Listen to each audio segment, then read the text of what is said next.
Welcome, esteemed guests, family and friends, FEPPS faculty, professors, and volunteers. Congratulations to all the students and graduates who've made it through the quarter to this, our second annual FEPPS celebration and graduation. Whether you've taken one class or 2 or 20, the fact that you showed up when it was hard, when the concepts were as foreign as Foucault, and yet you struggled through it, right?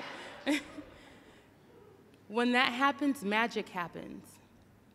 When we first embarked upon this journey of higher education, one of our teachers asked us, does prison work?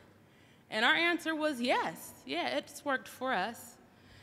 Those of us who are trying to do something different with our lives had lived a markedly different lives from the ones that we'd had outside. But her contention was that change was one thing, and what she saw in us was transformation, and it was a whole nother thing. And as FEPPS came into being through the hard work of the women and the professors here, we continue to think about and discuss whether prison does work and what transformation entails in the work of transformation. Now, we knew where we were in a place where the culture of violence was prevalent. At the time that FEPPS and the Village started, this prison was the most violent in all of Washington State. Out of all the men's prisons, all the mothers, all the daughters, all the families and friends, they were the most violent. And what we wanted was a culture of academic pursuit.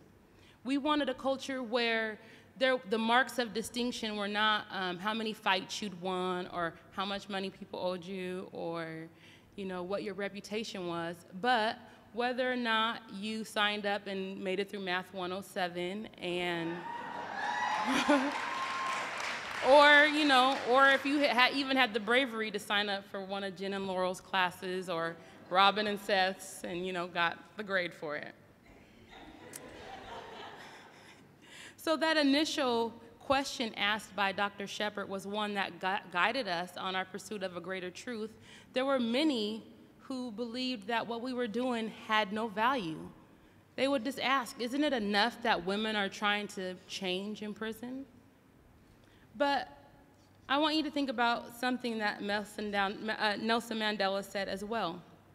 He said in his 1994 inaugural speech, quote, "Our deepest fear is not that we are inadequate. Our deepest fear is that we are powerful beyond measure. It is our light and not our darkness that most frightens us. We ask ourselves, who am I to be brilliant, gorgeous, talented, and fabulous? Actually, who are you not to be? You are a child of God. Your playing small does not serve the world. There's nothing enlightened about shrinking so that other people won't feel insecure around you. We were born to make manifest the glory of God that is within us. It is not just some of us. It is in everyone.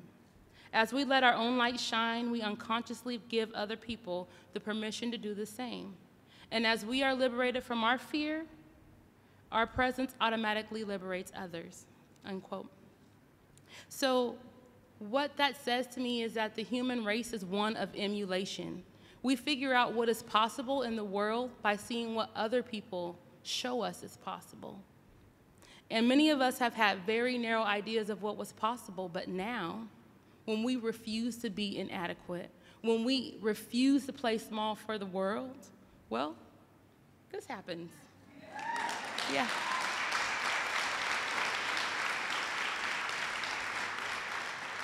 Transformation happens. So what is transformation?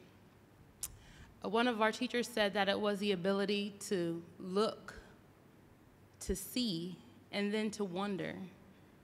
The space for different conversations and different choices. The difference in the way a person sees herself, and because she sees herself differently, she sees the world differently.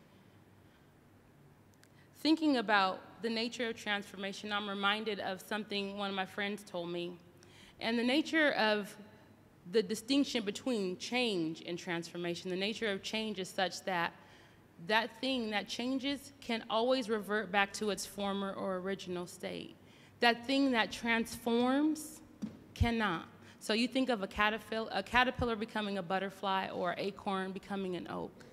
And what's amazing about transformation is that that thing that brings beauty into the world, it has its latent or hidden qualities for transformation already inside of it. Nothing has to happen except for the right conditions to exist, right? So, education is that transformation. It can't be undone. And because of that opportunity that FEPPS has afforded us, we are undergoing our own transformation. So now, today, I know that it isn't prison that works, but rather the people in prison that work. Our energy and our passion, individually and collectively, power transformation. Now, thankfully, we are in a place where the conditions exist that we can have transformation or the possibility of it. But the work is up to you. And you, my loves, you are that butterfly, graceful and dazzling, or that acorn growing into an oak, stalwart and unshakable. And the work does not belong solely to the student. It is the prison administrators and staff, professors, volunteers, families, and friends. We must all put in the effort if change is to result. And today we can see that that change is happening, right? So be proud of yourselves. Thank you.